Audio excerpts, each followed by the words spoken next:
ertalab uydan chiqib ketasiz. Nima uchun? Nima uchun mehnat qilyapsiz? Ro'zg'orim, bola chaqam, ota-onam. Va topayotgan pulingizni qanchasini o'zingizga ishlatasiz? Hech qanchasini.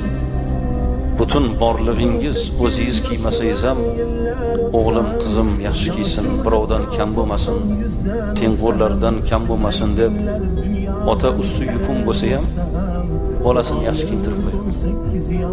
Men ishonaman-da, mana shu yerda o'tirgan akalar bor-ku.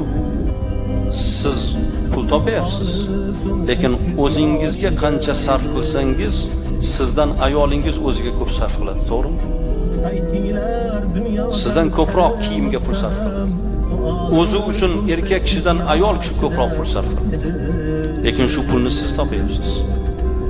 Shuning uchun do'stlaringiz orasida, tengqurlaringiz orasida usti yupun bir